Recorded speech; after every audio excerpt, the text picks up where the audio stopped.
Hello, and welcome to a panel discussion titled Uncertainty About the Future in South Dakota, hosted by South Dakota News Watch. I'm News Watch Content Director Bart Van Cook, and I'll be the moderator of tonight's discussion. That is the latest program offered as part of the ongoing South Dakota Matters series of polls and online panels hosted by News Watch, the state's only nonprofit public service journalism organization. Tonight, we bring together 4 experts to discuss recent results of a poll of 500 South Dakotans conducted by Newswatch and the Cheeseman Center for Democracy at the University of South Dakota. The full poll results and related reporting on important findings can be found on the Newswatch website, sdnewswatch.org. Tonight's discussion will provide an examination of 2 poll findings that indicate some uncertainty and negativity about the future. In addition to some optimistic findings, there was a somewhat surprising level of pessimism in the poll results. Nearly half of survey respondents felt they were not doing as well financially as their parents, and nearly 3/4 of survey respondents said they expected life will be the same or worse for their children or future generations of South Dakotans. So with that, let me introduce our 4 panelists and jump right into the conversation. We have with us today is Dr. Catherine Birkeland, an economics professor and associate dean of the Beacom School of Business at the University of South Dakota. Jared McAntifer, is an economist with the nonprofit financial advisory firm Benchmark Data Labs in Rapid City. Everett Vandersloot is an economics professor at the Ness School of Management and Economics at South Dakota State University. And Lakota Vogel is executive director of Four Bands Community Fund, a nonprofit financial organization that seeks to create opportunities for economic growth on the Cheyenne River Indian Reservation. Welcome to all our panelists and all those watching live. I would also note that a tape of this discussion will be available for viewing later on the South Dakota News Watch Facebook page. Professor Birkeland, I'd like to begin with you. In our previous discussion, you said you weren't surprised by the pessimism shown in the poll results. Can you explain why you believe that not all South Dakotans necessarily see a prosperous future for themselves or their children? Thanks, Bart. I'd be happy to answer the question. When looking at those poll results, the first thought that came to me was about relative comparisons. So many times when we ask people if they think they're doing better off than their parents, it's hard for them to say yes. It's hard to compare your absolute income to your parents' absolute income when we really, on a day-to-day basis, care about our relative income. So it matters whether you think that relative to your friends today, you have about the same position or standing that your parents did relative to their friends when you were growing up. So that's a hard comparison to make over time and across people. Most generations do see an increase in their average income. So most generations are better off than their parents were. But there is some mobility. And in regards to the question about future generations, we also discussed some of the economic issues that are out there for some people. Can you talk about some of the challenges that some South Dakotans faced in looking forward to a possible prosperous future? Sure. So some of the challenges that we see are a median income that hasn't risen as much as we would expect. I have a cough today, Bart. A couple of other things that we see are housing burden that can cause a problem. If you think about incomes increasing at the same rate that housing prices are increasing, we would expect the same number of people to be housing burdened. And we have seen that. The housing burden percentage hasn't gone down for the last decade or so, meaning that the same percentage of people are still paying more than 30% of their income for their housing costs. That doesn't feel like you're improving or that life's getting better if you're still struggling with the same sort of things that your parents were struggling with.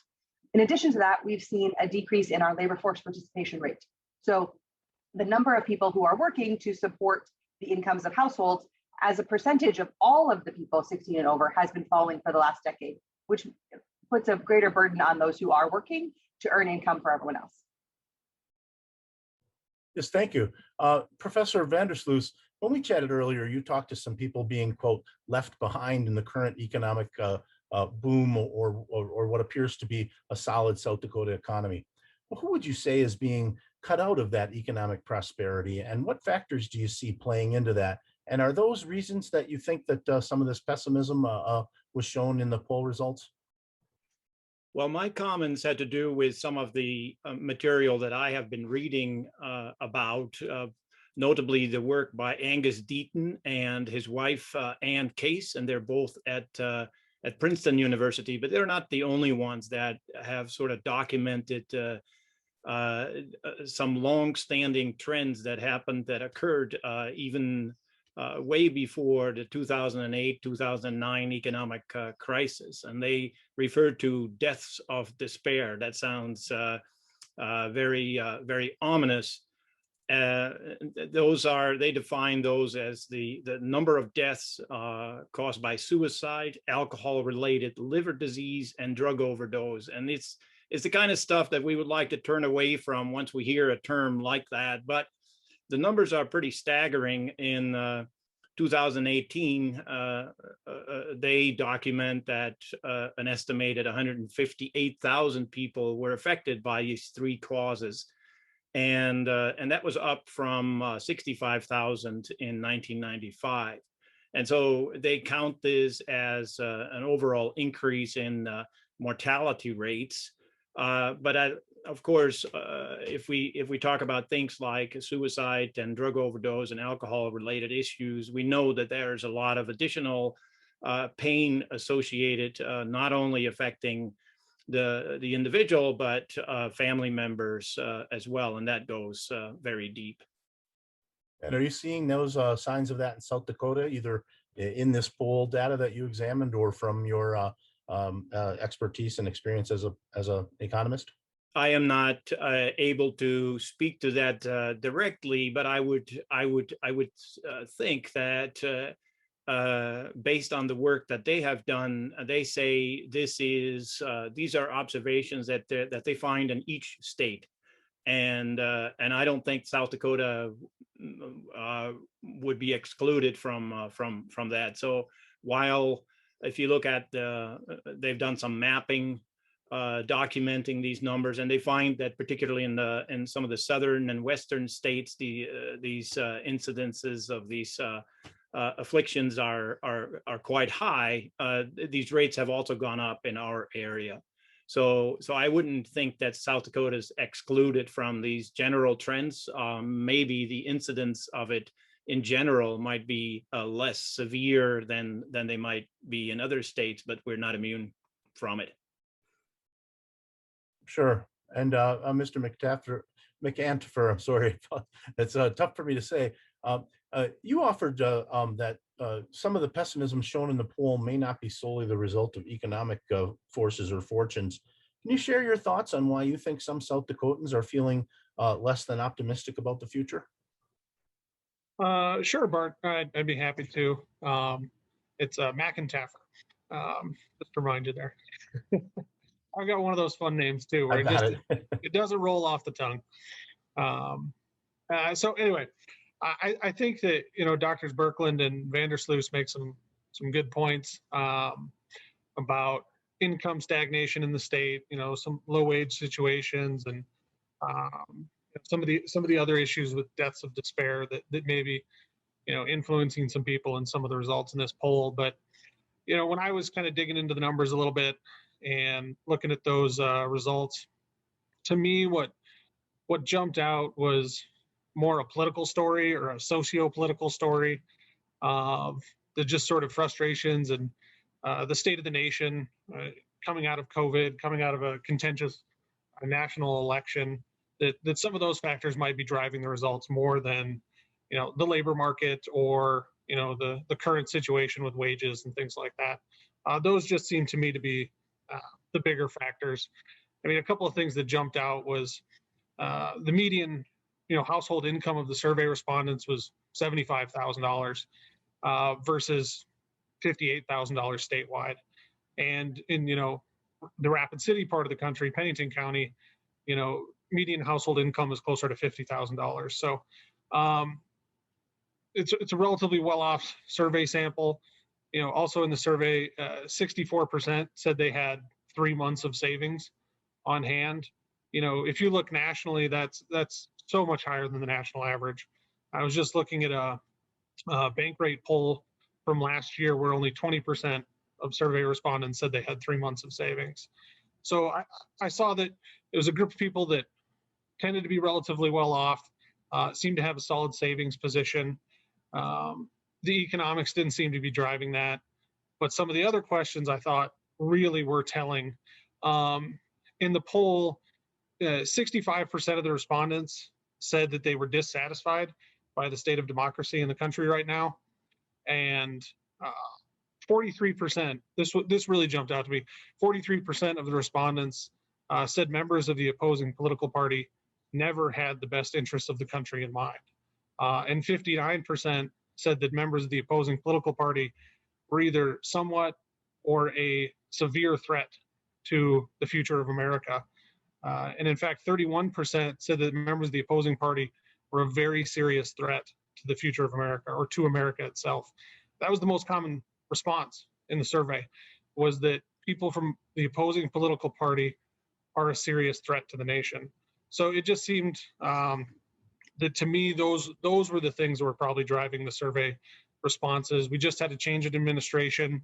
You know, Pew has a lot of survey work in this area, and maybe that'll come up later, but the change in administration, the change in political winds, COVID, that these things were driving some of that dissatisfaction and uncertainty more than, you know, the current state of the economy in South Dakota. Yeah, thank you. I appreciate that. Ms. Vogel, I wonder if you can take a moment and explain what Four Bands does in terms of trying to create economic opportunity on the Cheyenne River Indian Reservation, and also give us a sense of what you're seeing on the ground there. Are you seeing optimism or pessimism about the future in Indian country in South Dakota? I'd appreciate you hearing your views on that. Sure, thanks. Four Bands Community Fund is something called a CDFI. It's a community development financial institution. So we have we're a nonprofit, so we fundraise, we get money from any entity, and we get to decide the best use of those funds for our community, and with the focus on serving underestimated populations. And so in South Dakota, that tends to be natives within reservation-based economies, but we actually serve all of South Dakota. So we have entrepreneurs throughout the state of South Dakota, you know, living in Rapid City to Sisseton to all over the place. We, you know, at the base level, we also support people with personal financial decisions. So what I bring to this conversation is a lot less data and a lot less just personal storytelling. And I think, you know, truthfully, we just in where we are in the market today, our population is everywhere in America is the most marketed to population ever, right? So a lot of the self-reported data about 3 months of savings, I always raise my eyebrow at that, because a lot of folks maybe don't understand how far 3 months of savings can even take them, especially with the rise in cost. We've all seen the housing market and what that means, but it's very frustrating to know that you have 3 months of savings on hand, yet still can't secure that, you know, house that's for sale in Aberdeen because the market is going crazy and people are paying, you know, $40,000 above the purchase price, right? So we see those frustrations on the daily level, and it makes sense that there's pessimism around the economy. I also think, you know, the pandemic was like us all being crushed by, you know, the pressure, and there's a lot of diamonds emerging right now, which is great, right? That happens. Everybody pivots in innovation, and I think that there's still people that haven't made it over the hump. So the survey results didn't surprise me. I appreciate Dr. Jared. I'm sorry. I appreciate all of the, you know, sort of insights that you have. And I think that that's the important thing, to look at sort of the whole picture of what everybody's experiencing in South Dakota. And I think Indian country is alongside of, you know, the rest of the state right now, getting sort of mixed signals from a lot of different sources, and just trying to put one foot in front of the other and make it out the other side of the pandemic, just like everybody else. So. Terrific. Well, thank you. I wonder, Professor Vandersloot, why is this discussion important? Why you take a poll, it's a snapshot in time, it's just people on the phone giving their impressions of things.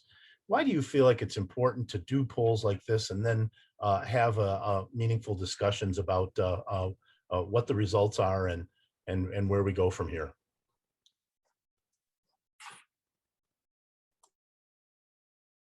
Sorry. I've been on these Zoom calls enough that I should know how to mute and unmute, right? So One comment that I wanted to make early on also is that this poll is kind of a snapshot in time, right? So we don't have really a basis for comparison how people might have felt, let's say 2 years ago before the pandemic, and but nevertheless it's valuable. So to your question, why it is important to know.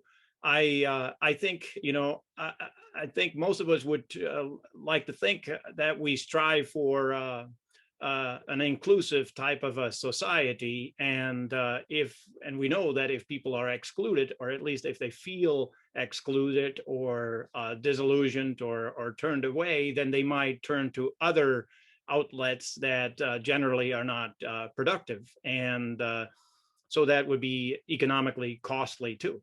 And of course, the only way for a society to grow would be by becoming more productive, and that means all hands on deck. Everybody would need to participate. So it is important to know how people feel about their own importance in society. Yeah, thank you. And Mr. McIntaffer, I wonder, what have you seen in your research? You guys have been crunching numbers with the Black Hills Knowledge Network, and now with the data labs.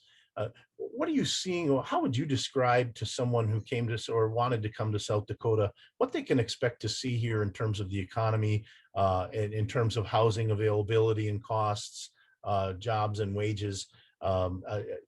There's some rankings out there. We don't look great compared to other states or in the Great Plains, and I have some data on that. But what have you seen over your years of looking at data, trend lines that you think are important to note? Sure. It's a really good question. And to answer that, I'm actually going to dodge the question at first and go back to the question you just asked Dr. Vandersloot. So I want to say, polls like this, they are valuable, especially when we say it's a snapshot in time. And as Dr. Vandersloot pointed out, we don't know how people felt before the pandemic, right? How they felt 5 years ago. That's not a good reason, in my mind, to dismiss, a poll like this. If anything, it's a reason to continue doing the poll. This kind of data, it's really important to generate it, right? I mean, folks like News Watch that's doing this. If this can be the first poll, starting from here, we can develop that time series and sort of look back and say, well, how did people feel before? And so there's always got to be that, time zero, right? There's always got to be that first survey. And from there, we can sort of build on it and then learn more and expand our knowledge going forward. So, I think it's a good thing to acknowledge that we don't know, but I also just want to say I'm glad that you did the poll. I think it's a good thing for us to be looking at this and to try and gauge this so that we can learn more going forward. With that said, some of the things that we look at, I think you're right. South Dakota, in a lot of ways, cannot compare the best with some of our surrounding states. Our wages tend to be a little bit lower. Our housing costs can be a little bit higher. But, South Dakota is also a pretty diverse state. One thing I've noticed is I spent a lot of time looking at stats for the Black Hills region. And around there, some of the big things are the housing costs, the wages, things like that, which tend to look a little bit worse than some other areas of the state. And a lot of that has to do with the hospitality-focused industry economy out here, where a lot of things are driven more by tourism. You see a different set of results if you look at Sioux Falls or, Brookings or Aberdeen, like it's been mentioned. So I think that's one of the tricky parts is we've got, it may seem strange. We've got a lot of specialization in the state where there's different industries that are taking place in different areas. And so you have sort of these local dynamics that can be really interesting and kind of challenging to understand. Yeah, I appreciate that. I wonder, Professor Birkeland, you mentioned in our discussion for the article that that this is a long-range issue in South Dakota, that this isn't something, whether we did the poll before or we do one after this, that some of these economic challenges have been going on for some time. Do you think that things have gotten better or worse in recent years? What is your research or examination of data shown you in terms of trend lines about where we're heading on some of these challenges that still exist? Yeah, thanks for the question, Bart. I wanted to also add after the other two had also said, thank you for doing the poll. I agree. Thank you for doing the poll. The expectations matter.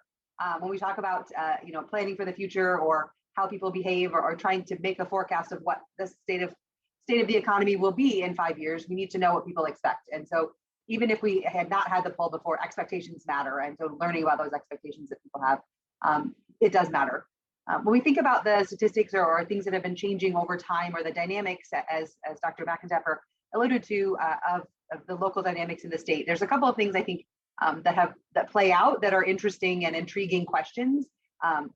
So when we think about, and he referenced sort of the Black Hills area and the Rapid City area, when we think about the experiences in Rapid or in Sioux Falls or in Aberdeen or Watertown or Brookings versus the experiences in Wagner or Tyndall or Viborg, those are vastly different experiences. And when we think about whether you think life is going to get better or worse, a lot of times we talk about economic mobility, the ability to have, move up that income scale.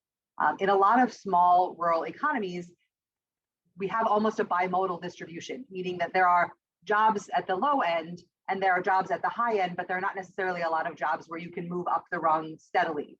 So you may be the highest paid person in the lowest rung, but there's really no way to jump up to be the lowest paid person in the next rung. And so that movement is hard to do. And that's, I think, what Dr. McIntyre was alluding to as far as the sort of the local dynamics and how that plays out.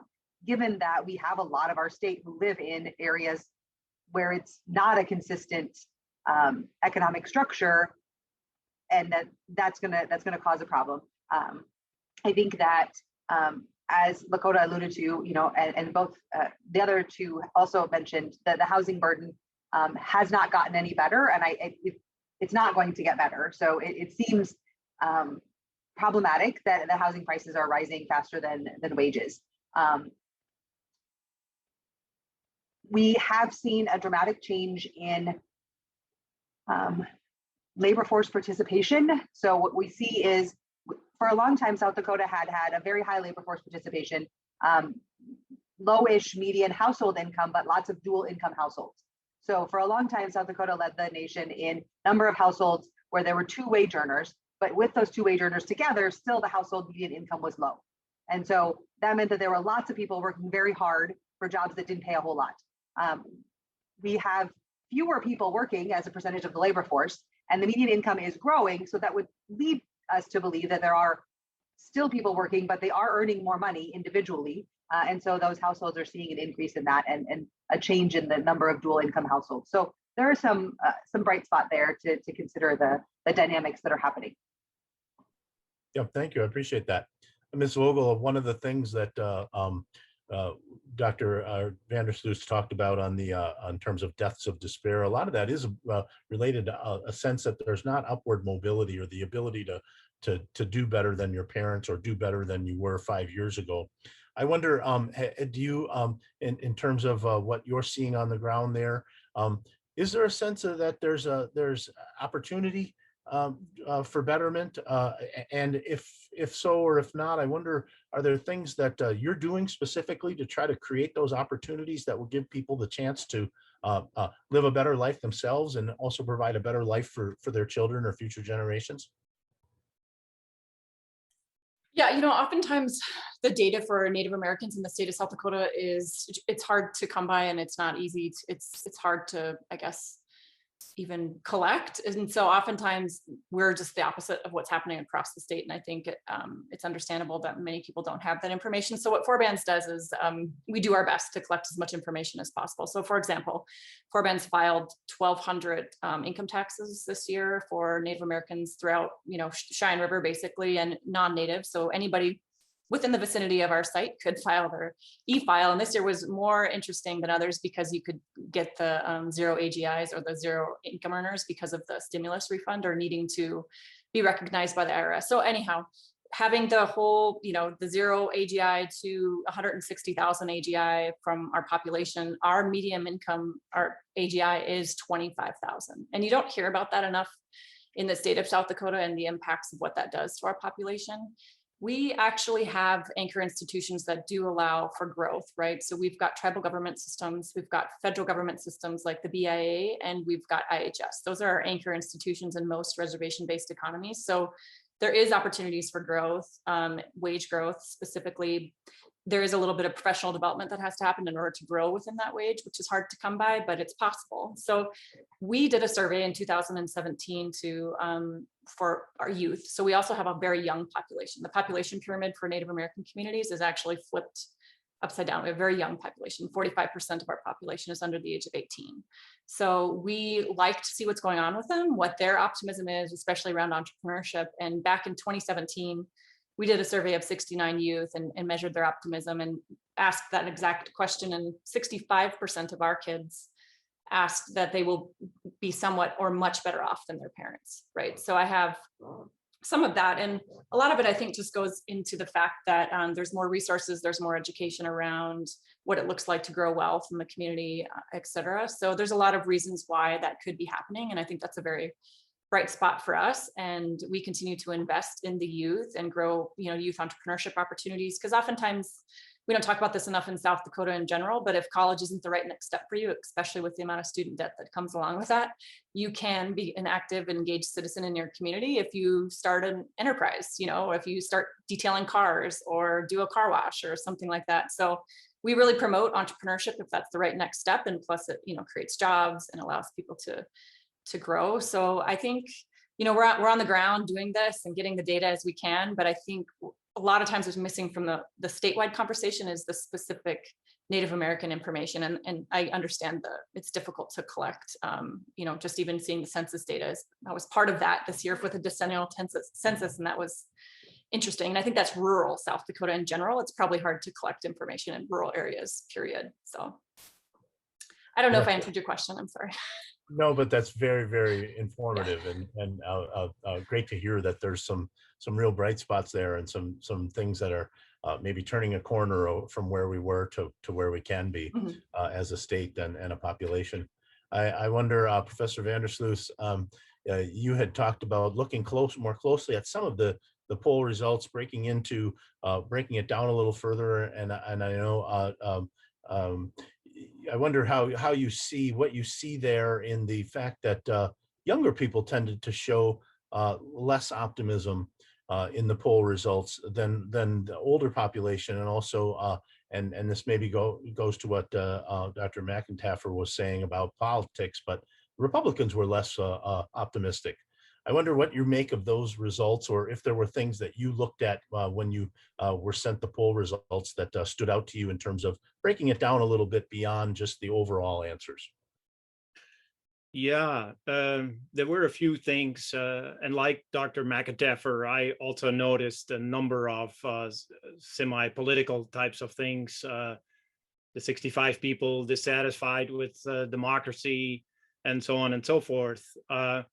One thing I did like was that, given that I work for one of those institutions, is that at least over half of the people had a degree of confidence in universities, and confidence in institutions seems to be more and more difficult to find. And then again, at the end, there were some questions related to citizen ballots and that type of thing. But going to the question related to younger people seeming to have more concerns or having less satisfaction about their future than some of the older people, at least the prospect thereof. That's maybe in line with general trends also, where you see that this economic prospects used to be greater a generation ago or 2 generations ago, where it was taught, and it was largely true, that if you worked hard and then you could work yourself up, work by the bootstraps.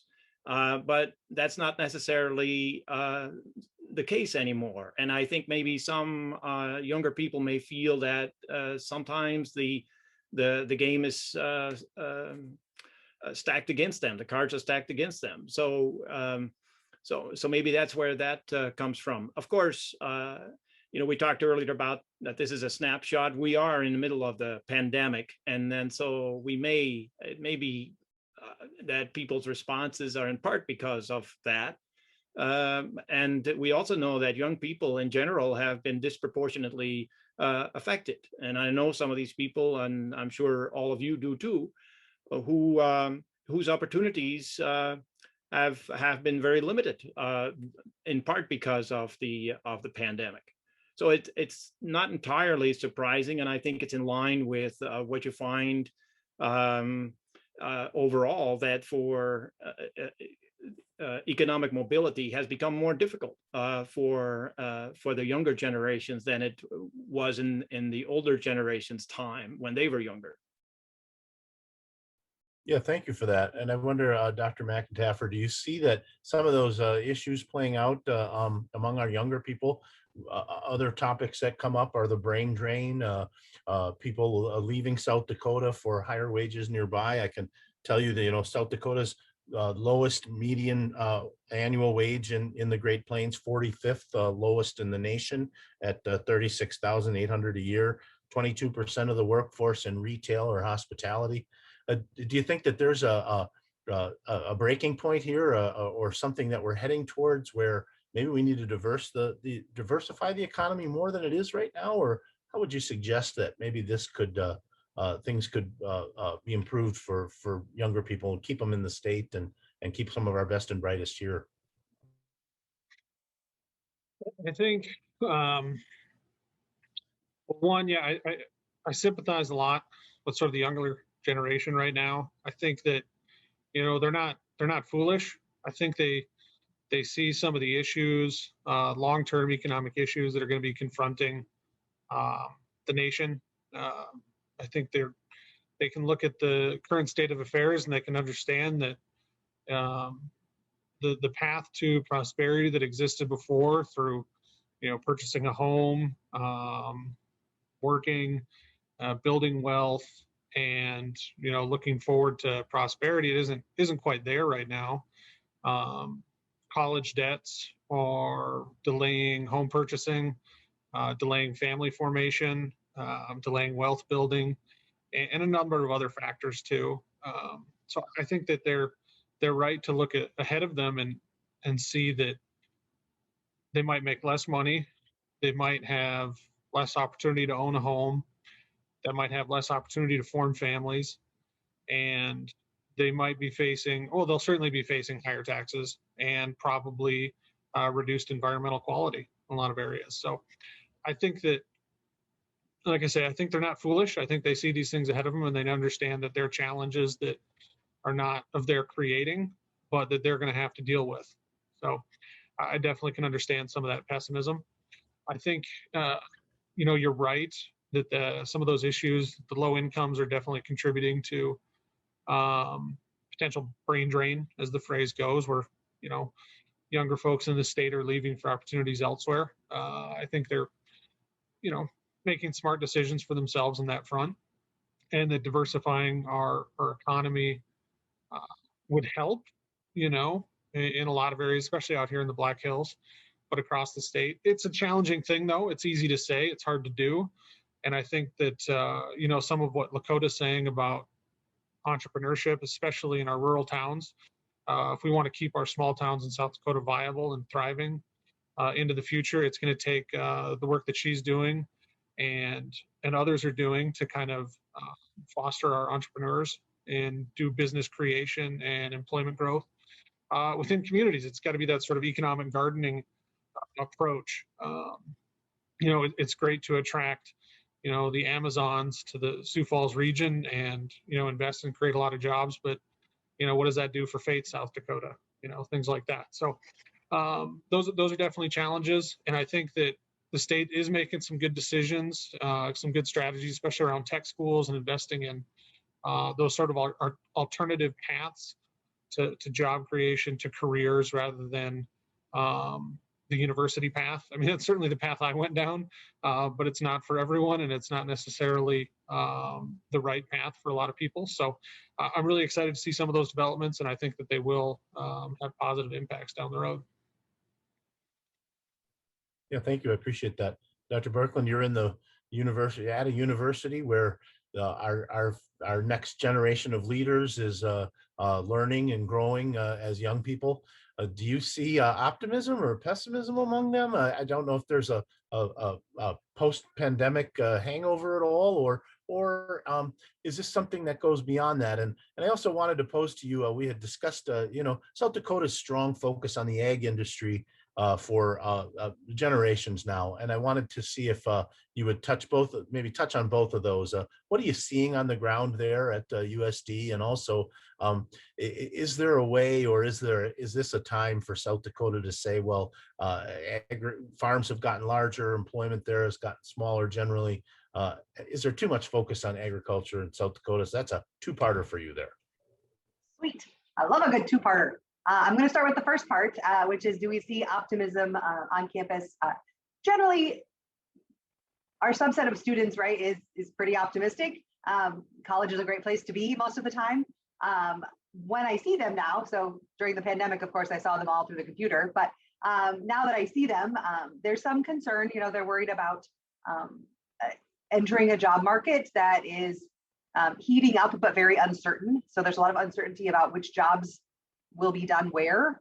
And so they're trying to figure out what that might look like, and moving to a different city to take a job where you're not at the office yet seems odd, but they're much more focused on what their life will look like with their job versus just the type of job. So more so in the last sort of 15 years that I've been working with college students, there are many more discussions now about what their life will look like in addition to work. So thinking about where they want to live. So to Dr. McIntyre's point, the amenities that go along with your job and where you live, the things that allow you to buy a home, or that have good schools for your kids to attend and make it easier to start a family in the small town that you want to live in, that more students are thinking about those than we've seen in the last decade for sure. There's a bit of a struggle because, the students who are graduating now at the end of the pandemic here, they were not in higher ed and they were not thinking about careers when the Great Recession happened, but their parents were, and their parents saw it. And so, the information they're getting from their parents is be very cautious, because it turns out two really bad things can happen frequently. So there's a little bit of that.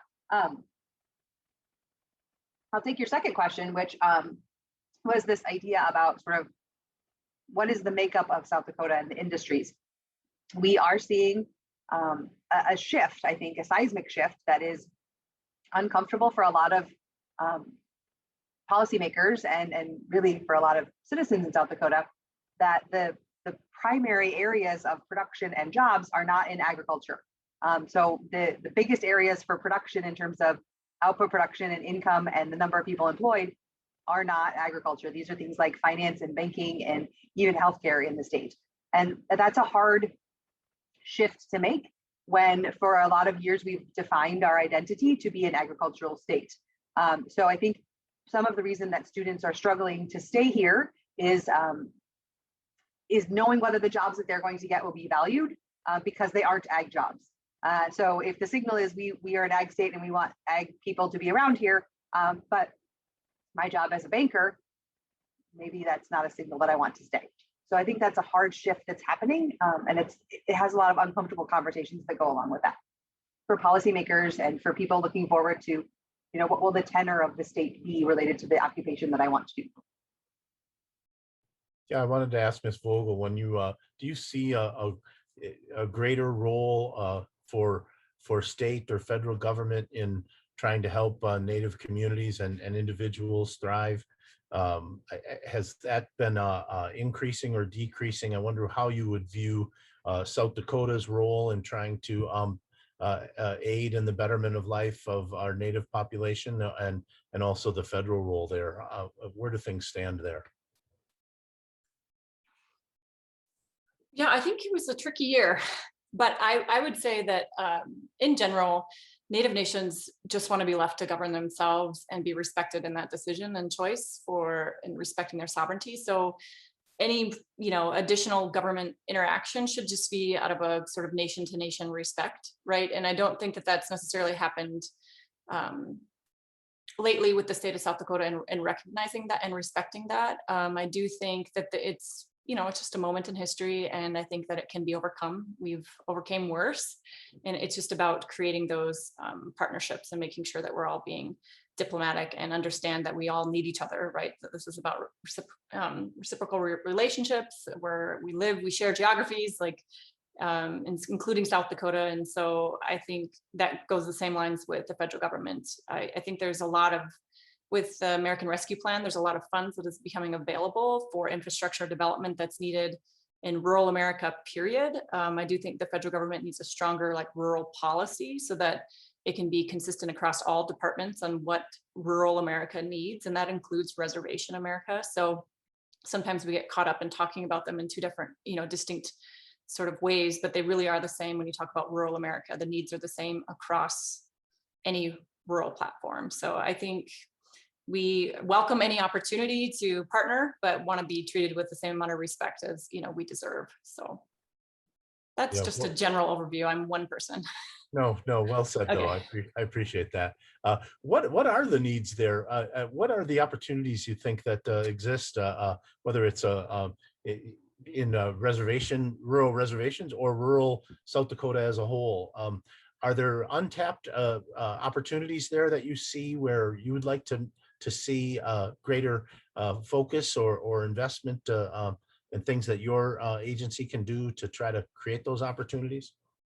Well, I think it's a lot about, I think we're talking a lot about optimism with youth. And I think, we do have a pretty young population in South Dakota in general. And I think it's kind of there's a perceived bias, and this is a psychological thing where we all look at a box and it's like a MacGyver, and we need the youth's optimism and their outlook on life in order to decide what the next steps are, which is changing industries in South Dakota. So, we can look at a box because we're older and we see the box as just a holding container, but then a young person could look at it and you see it as a tool to float something across a river, right? And so we need their ability to think innovatively about what's happening, and maybe we're not reaching out to them enough. I think it's an untapped potential. What are the industries that they do want to be participating in? So I think there's a lot of opportunity there. I think similarly, I agree that I'm happy we've invested in some of the tech schools, because I think we talk a lot about innovation and the next big idea and what's out there, and we forget about maintenancing, right? There's a maintenancing career group that we need. We need the plumbers, we need the electricians, we need those folks to continue to maintain the infrastructure that exists just as much as we need the innovators. And so just making sure we're blending that conversation with the youth and with the industry and what the needs are across the state. So my big thing thinks about housing right now. I know that in order to attract people to rural communities like Timber Lake, South Dakota, where I live, there's people dying to live here. We just don't have the infrastructure available to just let families begin to move in here. We need to, support them in an affordable way to build a home in this community. And that looks like changing the construction industry and the cost of materials and all of that fun stuff. But I think it's definitely a group effort, and we have the right people in South Dakota, including Indian country, to come up with solutions for that. So. Terrific. Thank you. Professor Vandersloot, we hear routinely about how South Dakota is booming and it's a great place to live and you should come and move here. Do you feel that there's a disconnect at all, or between what's happening on the ground level in our economy and individual families as opposed to what's being presented to the public from our politicians? And I wonder if you feel like some of these issues we've discussed, the economic challenges that the state faces, that those are on the radar of our policymakers. Do you feel like the legislature and people who have the ability to make decisions that could create new opportunities or change things, do you have a sense that this is on their radar, or is it on their radar enough? I believe that it's, I would think that that is definitely on their radar.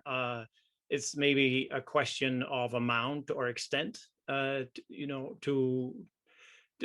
in the abilities of our ability, in the ability or the willingness of our leaders to consider ways that they want to explore creating opportunities for our young people. And in general, I would say that in all states need to focus on human capital development, right? So in investing in people's education, and that was not always the case in this state. It was not, too many decades ago that the focus of when it came to economic development was more in the area of manufacturing. Perhaps at the time we did not fully understand that manufacturing is great, but we need additional development when it comes to education as well, for humans in general, for people in general. Yeah, so sticking with you, I want to spend the last quarter of our time together really looking forward and discussing ways that might be out there. And I know you're each just one individual with some of your own ideas about how things could or should be, but I'd like to explore those. Professor Vandersloot, what advice would you have then for policymakers or economic development officials in rural or urban areas? What path would you like to see them take that you think could lead to greater prosperity for more South Dakotans? Well, I have one that may be slightly controversial, but in my view, it shouldn't be. First of all, I would like to suggest that we should look at, what does the science tell us? And I know that's an ivory tower, or maybe naive point of view. But I think if you look at the data, you analyze the data, and you look at what kind of policies could make a difference. I happened to run into a paper this week that was the authors are from mostly from the University of Kentucky and some from Cornell and other places, and they say that states that do away with sales taxes on groceries, that could really help alleviate poverty. In fact, their estimate says that a 1% point increase in grocery tax rates could be associated with a 0.84 increase in the probability of being food insecure. So that would help a great deal. Understanding full well, of course, when you mention the word taxes in South Dakota, then that would mean we would need to find revenue somewhere else. And so that would be a secondary question. But if we're really truly concerned about people who are on the low end, who are mostly affected by what are very regressive taxes, those are sales taxes, they would be disproportionately affected by these sales taxes that affect food. And if we're really serious about making life a little easier for the lower incomes, and that would be the very first item that I would look at. The other one is one that Ms. Fogel already talked about, was all the different opportunities, entrepreneurship, and labor market training kinds of things. We don't in the United States, we don't do a lot on vocational training in comparison to what many other countries do, at least OECD countries, the Organization for Economic Cooperation and Development. So the United States doesn't rank very highly there. So that would be a fairly easy one, I would think, to spend more on a vocational type of training. Taking the example of countries like Germany, where major efforts are made to, for apprenticeship types of things. So those would be my two. The second item, the vocational training, I think is less controversial than the first one that I mentioned. But again, I believe it shouldn't be, because the science clearly shows that the research clearly shows that doing away with sales taxes on groceries could really make a difference. Well, and so our viewers know that is one of the perennial issues that comes up in our state legislature each session. And last session in 2019 there was a proposal to do some shifting there, and it actually it did get some ears and eyes in the legislature. It wasn't passed, but I think you'll probably see that issue come up again. Dr. McTaffer, I wonder what advice would you like to send? You've been looking at data for a number of years now in South Dakota, and you're uniquely positioned, I think, to in your role as a nonprofit to provide some thoughts on a path forward. What's your advice to the legislature or other branches of government, either at the state level or even the local level, to try to improve opportunities for people to find prosperity and a happy life? Sure. Well, I guess there's two things I say could offer, and one actually is kind of to agree with Dr. Vandersloot. I actually personally have done some research on the effects of training programs, sort of apprenticeship programs in South Dakota. So my dissertation work, I actually looked at some administrative data on training programs offered by the Department of Labor. Basically on-the-job training and then sending people back to school to gain some skills, And both of those programs were effective. They increased reemployment rates by 6 to 10 percentage points. They increased earnings after participation. And the effects for Native Americans were twice as strong as they were for white South Dakotans, right? So we have these programs already. They exist and they work. So advertising, maybe that's the wrong word, but building the partnerships with the private sector to help them understand that, take advantage of this on-the-job training program that exists. You can get some funding, you can find some workers. It's an effective program for the business and for the individual, right? So those exist, and we could probably do a lot more to take advantage of the infrastructure and programs that exist. Again, they certainly aren't, as Dr. Vandersloot said, as pervasive as they are in other countries, but what we have, small as it may be, does have some effects. So that's a good thing. And then I'll say something that's also controversial in this state, I guess.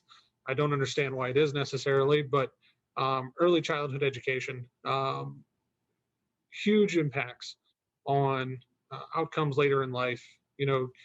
Getting kids into the education system, helping them learn, giving them effective techniques, or empowering educators and care providers with effective methods is just hugely impactful. I mean, we're talking about investments in children when they're most able to gain some of the simple skills and learnings that'll serve them throughout their lifetime. So I think that's something that this state is, if we're 45th in income, we're 50th in early childhood education. It's just not existent in this state. It seems to be a very controversial thing for some reason. I don't understand why. That's something that I would put some resources behind to try and develop that further in this state. Yeah, thank you, and appreciate your thoughts on that. Dr. Birkeland, it's an opportunity here to provide some advice to people who are in positions, and I'd like to throw the group of employers in South Dakota into that question as well. So not just policymakers, but at the local or state level, but what employers as well are the things that can create a situation where all boats rise in South Dakota. Do you have thoughts on that? Thanks. The best part about going third is that I can attach on to the other ones that they had said. But in reality, my notes mirror what they had said very well. So there's a couple of, so my notes had started with, the types of policies that grow towns are the policies that make it easy for families to live there. Because it turns out families are the easiest way to grow the population. That's where the babies happen. So if we're going to talk about growing the town, we need families. And to do that, we need things that make it easier to be a family in that town, which are early childhood education and a good school system, which are, if from the employer's perspective, could be subsidized childcare.